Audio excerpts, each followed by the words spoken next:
I love how when you see a need, you immediately take action to fix it. Yeah, I have a problem with that, actually. I mean, that is why I am on so many different committees, and I do so much work with regards to patient outcomes and quality improvement. And because I cannot just come in, do my surgery, and walk out. I mean, that's just not how it goes. Welcome to Evening Rounds, a podcast that takes you behind the scenes in medicine. My name is Dr. Anthony Hilliard, and tonight I'm joined by Dr. Tanya Manassian, a pediatric neurosurgeon here at Loma Linda University Health.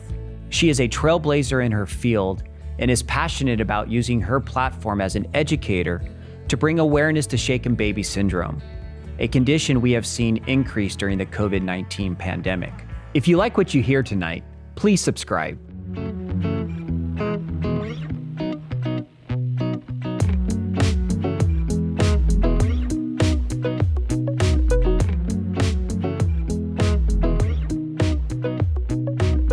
Well, Tanya, I can't thank you enough for being on our Evening Rounds podcast.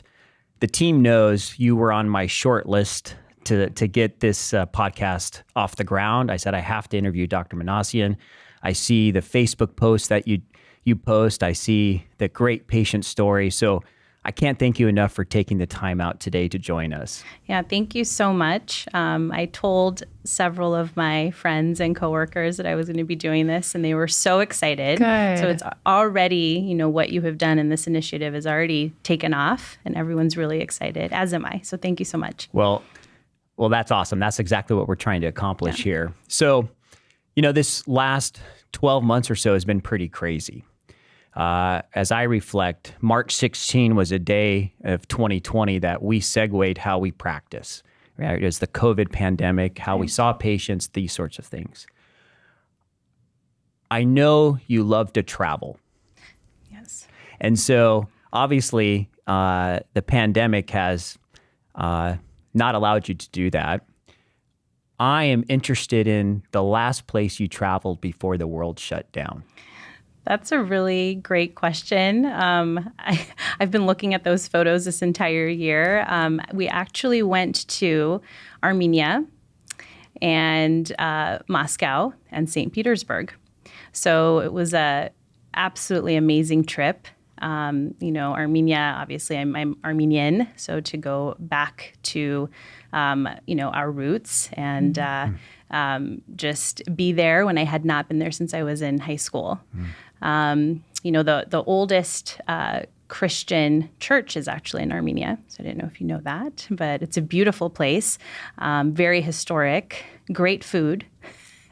Russia was also amazing. I had never been to Moscow or St. Petersburg. So it was a really amazing, eye-opening, historic trip. And then, here we are. So where do you want to go next? Once this is all kind of over, what are you thinking? Yeah, I love Greece. So I've been to Greece a few times, so probably there. But I have found a way in this past year to make it work. So I bought a studio cycle bike, and they offer classes, where the instructor is somewhere amazing. And so every night, I am somewhere else. One night is Hawaii, one night is the Caribbean. Every night I'm biking in a different location of the world. That. So I've tricked my brain to continue traveling. That's perfect. You're getting in your good workout and you're traveling as you're doing it. That's awesome. So I was intrigued when you mentioned you went back to Armenia with your roots. So who did you travel with when you went back there?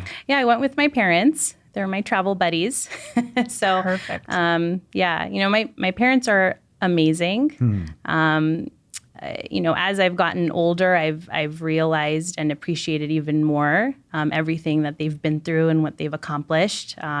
They actually moved to this country when I was 7 months old. Wow. My mom graduated from a music conservatory in Munich, Germany, and then they moved here. So I can't even imagine, having a newborn and traveling to a new country and starting a new kind of life.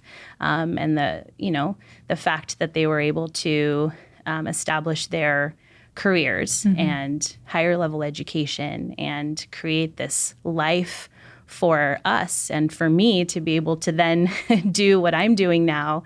I reflect on that a lot, actually. Wow. And I've learned so much from them, their determination, their passion for what they do in their careers. So it's, they're just amazing people. And now that I'm older, I really do appreciate their life story more because it made me who I am. Wow. But yes, so I travel with them often. That's great. It sounds like I've heard that you have some pretty talented parents. Yeah, yes, I do. How has that impacted you in your career choices? So my dad's a mechanical and electrical engineer. So he had a very successful company, and he was able to retire pretty early and continue to travel and hike and do the things that he loves, which is amazing to see. And my mom's a classical pianist. So, I also grew up playing piano and more importantly, grew up, watching her performances and listening to her play. Yeah. So I think both fields require, determination and passion and discipline. And so that has certainly been handed down to me. It's very, innate part of who I am. My mom actually went to UCLA for grad school. She also went to USC for her doctorate, which we won't talk about that. Wow. So we have some fighting in the household when UCLA plays. But my, I'd go to campus with her when I was little, like three years old, I think, and I remember just loving the UCLA campus, and so I was dead set that was the place I would need to go for undergrad. So that's awesome. Wow. Yeah. I am quite the accomplished pianist. I play a really great Mary Had a Little Lamb. So your mother is. Do you play as well? I do. I grew up playing, and I think that hand-eye coordination and the discipline required to practice. And I think the performances, in public and sort of being comfortable with that definitely helped me become a surgeon, I would say. I still play every so often when I can. Yes, I do still play. But I did really appreciate it when I was growing up. Yeah. I think it was very important for my just life, Wow. That's awesome. So tell us how kind of piano and some of those influences early on have led you into the incredible field of neurosurgery. Yeah, so I think, while they are very different fields, obviously, I think that the underlying theme of being disciplined and working hard and not giving up and being determined, those are all, things that kind of cross over in both specialties and fields, I would say. Now, my love for the sciences started when I was very young. I was such a nerd. So, we were like dissecting sheep brains when I was quite young. I was in, some different advanced type courses and doing those types of things. On weekends, we were at different UC campuses doing like NASA science projects. And, I had my anatomy coloring books when I was, so that was me when I was little. And so I always loved the sciences. So it was not, I think it wasn't a difficult decision to go into medicine. The neurosurgical part of it sort of came a little bit later. Yes. So, I don't know a lot of neurosurgeons. I know fewer pediatric neurosurgeons, and I know one woman pediatric neurosurgeon, and that would be yourself. Who that is, yeah. Okay. So, you tell me about that. Is it is my small worldview of neurosurgery and pediatric neurosurgery an accurate worldview? Is it a specialty that does not have many women in it? Yes, absolutely. There are about, I think, 7 to 8% of all neurosurgeons in the U.S. are female. Wow. And then only about 6 or 7% of those are in academia. So that's me, right? So it's not many women.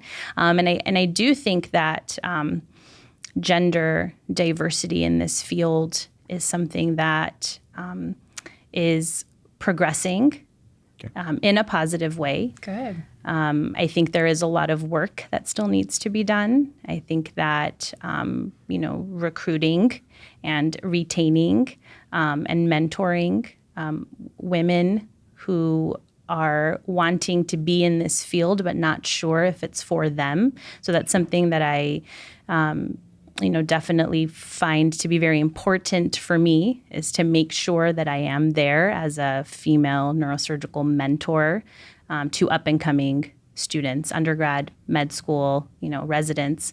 And I would say that I had excellent male mentors, that I still keep in touch with now, that were very important in my life and my kind of growing into becoming a pediatric neurosurgeon. But I did not have many female mentors.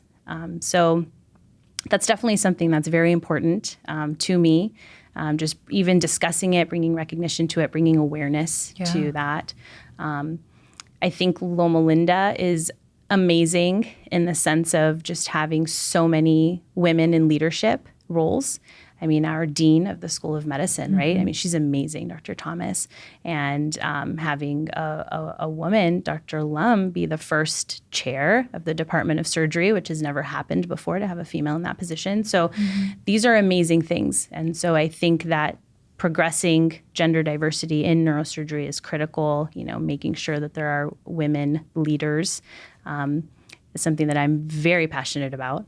I think we've even talked offline about this, but I'm very passionate about this. So I think that that's where I am right now, is to ensure that can continue.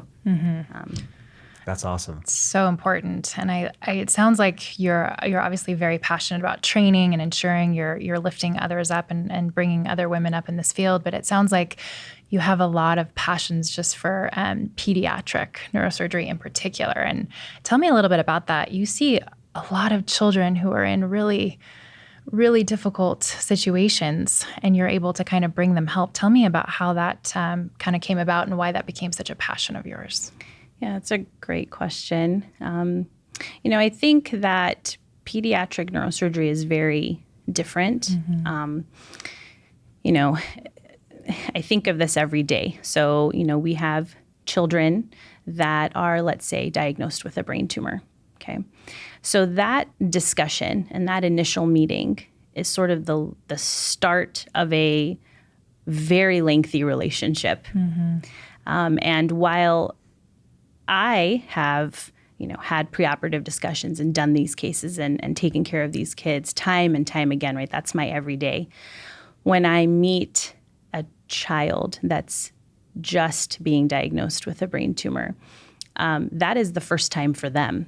It is the first time for their parents, for their siblings, for their aunts, their uncles, their grandparents. So it is an entire huge life-altering event.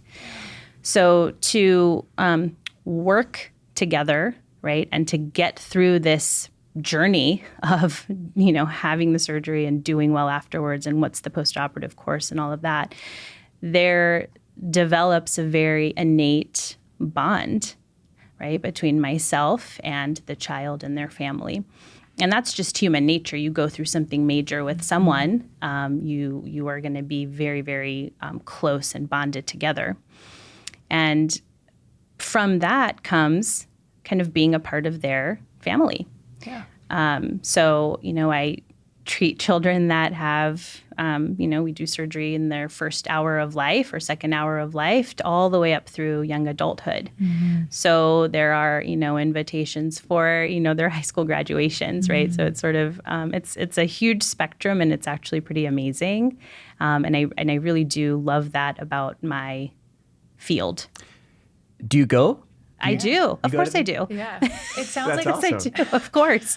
No, it's great. That's like the highlight of my days, is to do, to see my patients happy and thriving and, doing so well and wanting to share that accomplishment with me. Of course. That's awesome. Yeah. I remember there was a particular one that I think happened in 2019 that actually made the news. One of your patients, Alexander, you helped. Yes. His whole goal was to walk across the stage at his graduation, and you were a part of that day. Oh, yeah. It was amazing. So Wow. Alex and his family are fantastic. He had unfortunately suffered a spinal cord injury from a dirt bike accident. He had broken his neck. And so I had done, emergency surgery that night and, decompressed his spinal cord and stabilized his spine. And he was strong. I mean, he went through so much, from not having much movement in his arms and legs to walking across that stage at his high school graduation. I think I was screaming the loudest for him. Awesome. I'm pretty certain with his parents. So how amazing. I feel like to have that impact on so many kids must be so rewarding for you at the end of the day. So Tanya, I wanted to come back to something you mentioned. You do this every day. The patient sitting in front of you, for them, this is their first time. Right. But it's not just the child. It's the parents' first time. It's the aunts. It's the uncles. It's the grandma and grandpa. You can't be with them every step along the way. What are things that we have here to support them outside the office? Yeah, it's a great question. When I started here a few years ago, I had a patient that had a brain tumor resection years ago. She's already a teenager. And I remember the family, really appreciating the time that we had in the office for follow-ups and things like that.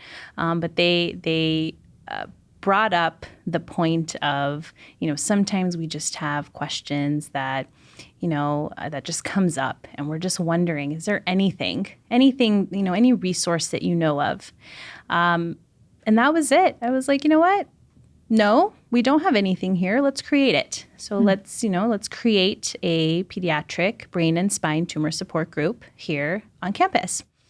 So I worked with our Children's Hospital Child Life, who are amazing. Mm-hmm. So they help facilitate the children's aspect. And then I worked with the LLU Department of Psychology. And so we have PhD students that come and sort of facilitate the adult portion of the support group.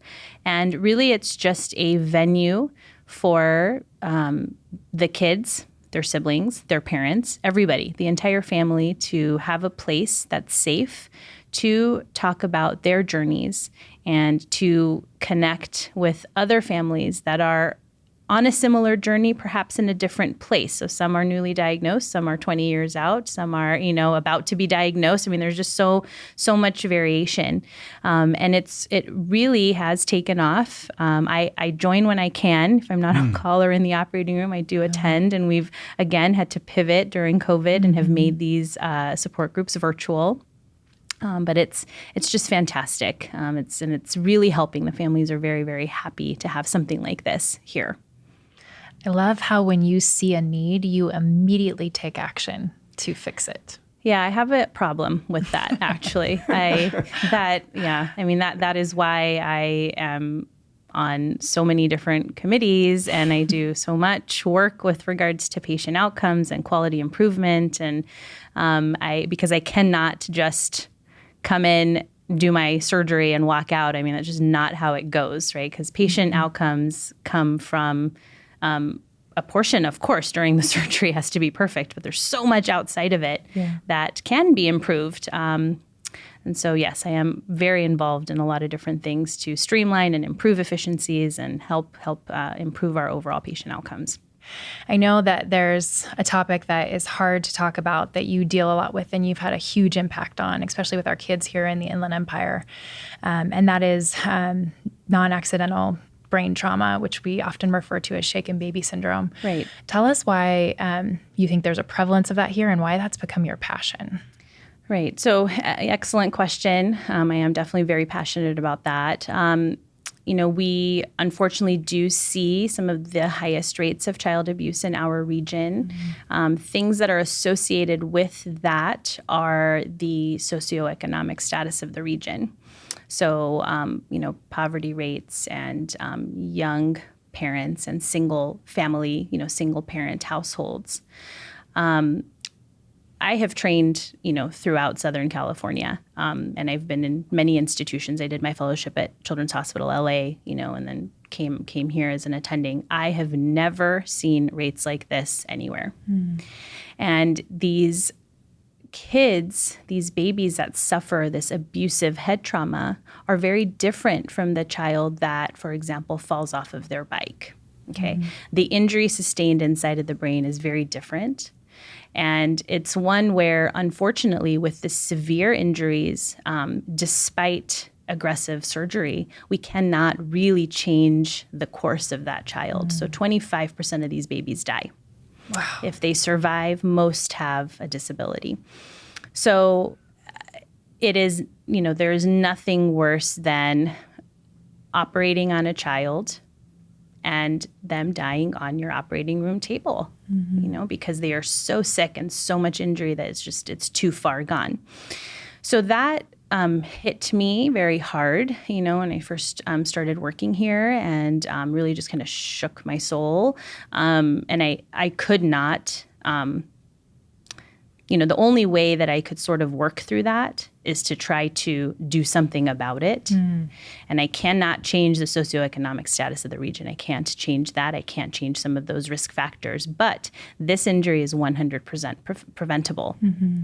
So working on partnering with a national injury prevention foundation, Think First, bringing these seminars to Loma Linda, educating caregivers, across the region, even as, all the way towards LA County. I've been asked to give these educational talks in many different arenas.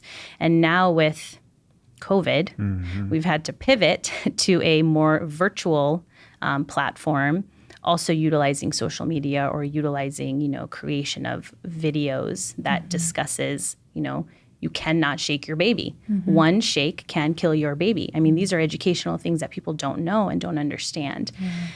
So that's definitely a big passion of mine that came from the fact that I felt very helpless when these children come in with these severe injuries. You had mentioned that sometimes one shake with a baby can be fatal. You also said that the injury sustained from shaken baby syndrome is different than falling off your bike and hitting your head. For those of us who aren't pediatric neurosurgeons, can you explain a little bit as to the mechanism of injury and why it's different? Sure. Yeah, great question. So babies have a large head that is filled with fluid and a developing brain that is very similar to the consistency of very soft tofu. That huge head sits on a very unformed, underdeveloped neck, very weak muscles. So when a baby is shaken, the head moves a lot. It's a significant amount of movement. And the brain is susceptible to a global injury because it is still developing and forming. There are very fragile veins on the outside of the brain that tear, that leads to bleeding. The most critical part, though, that occurs when a baby is shaken is the injury that happens at the location where the brain attaches to the spinal cord, so the brain stem. The brain stem is responsible for everything that we don't think about, including breathing. So a shaking injury causes damage to that region, which then causes the baby to not breathe well. And so there's a lack of oxygen to the brain that leads to essentially a major stroke that then leads to severe swelling. Wow. That with no medication and no surgery can help prevent that injury that's occurred. And so most of these kids actually come to us not breathing well. So that global injury that occurs to the brain is really because of that lack of oxygenation. I think that's very useful.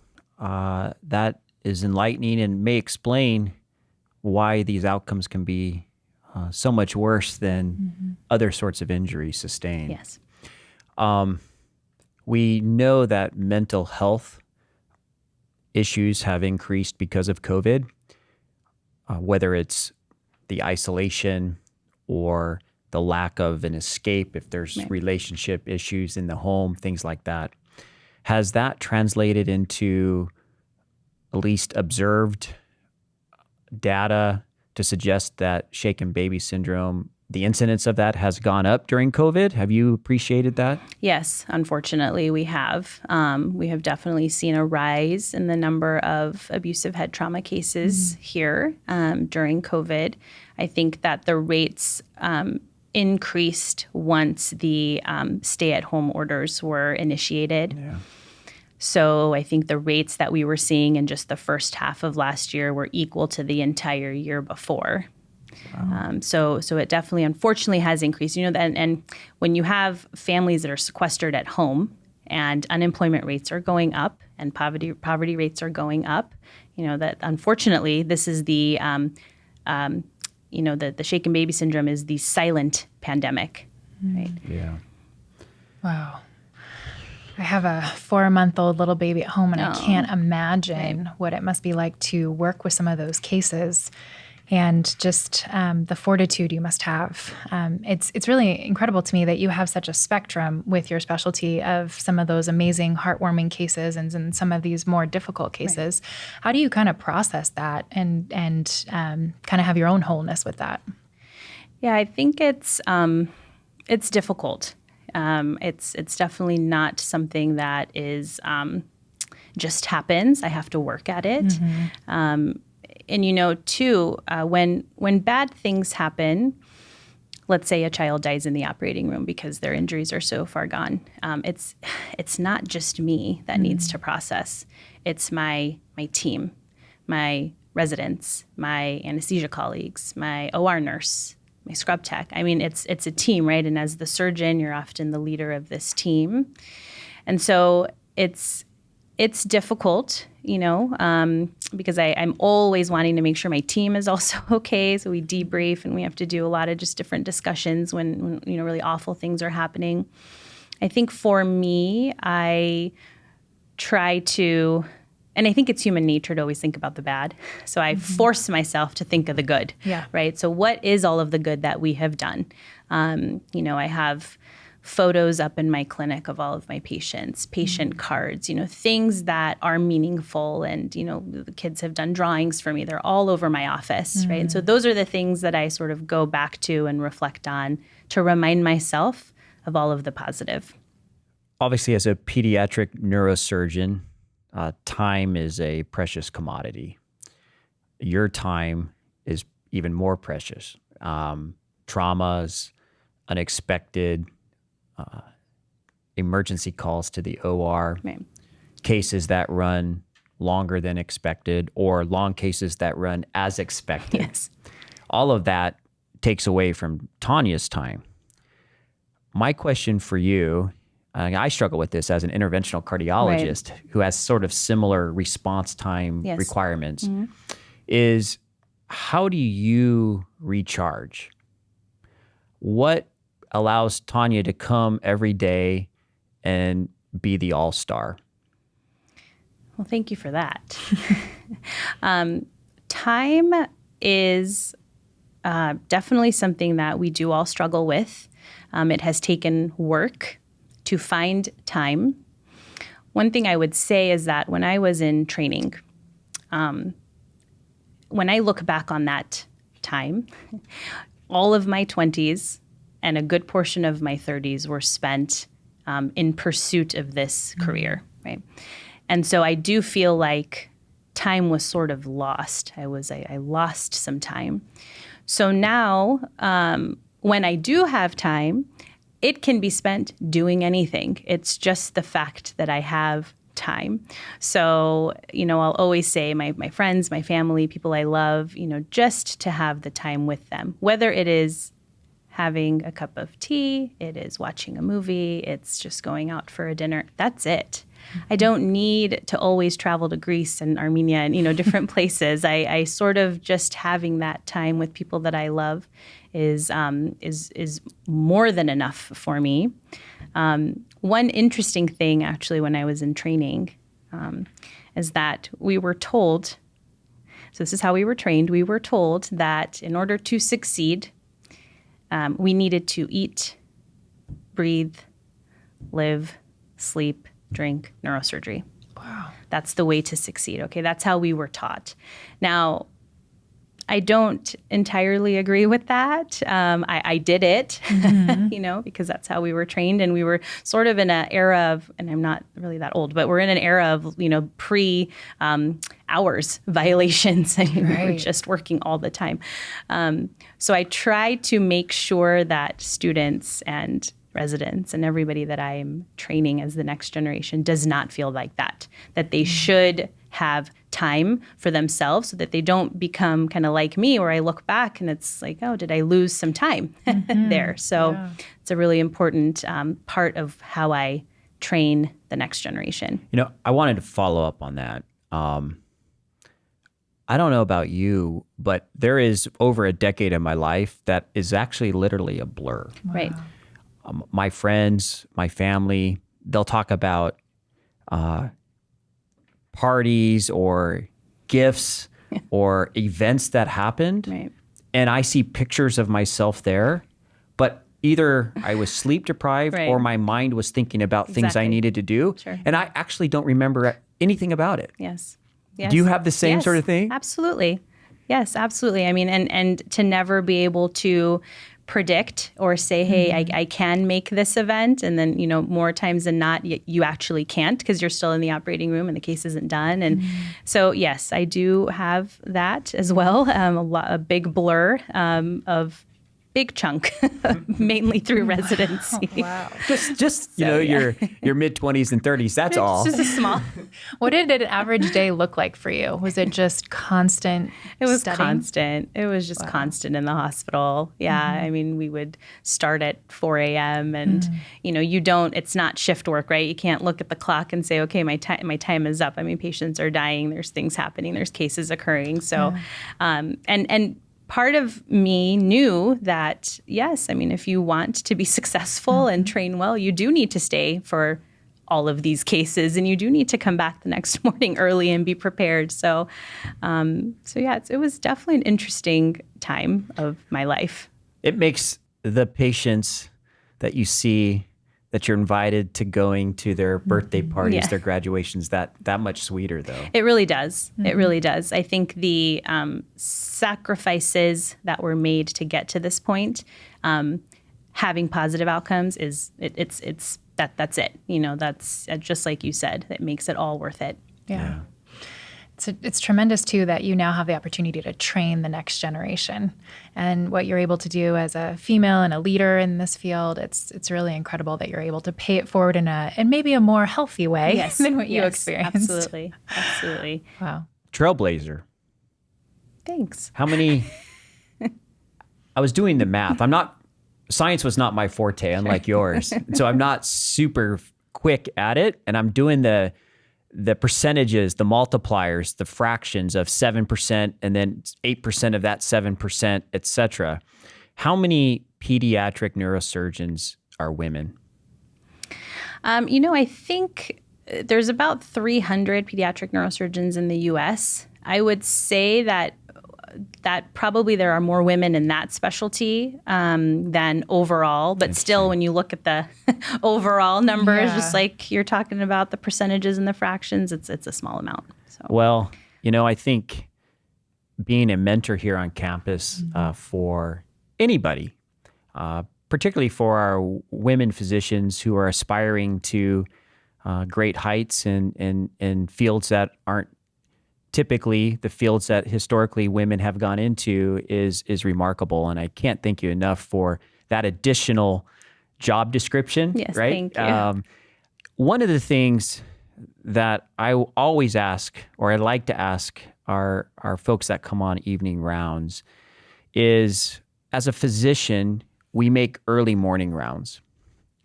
And oftentimes we have to do evening rounds where we follow up at the end of the day, and we reflect and we chat with patients and their families. We often see the sunset in the hospital. Right.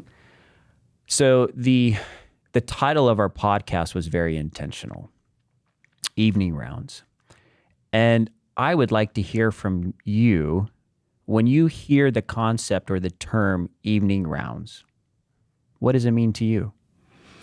Yeah, it's a really great question. I think it means a few different things. One, if I took it sort of literally evening rounds, I mean, I do feel like as a surgeon that those evening rounds are actually critical to spending a little bit more time with the patient and family. And so I do enjoy that time because my cases are done.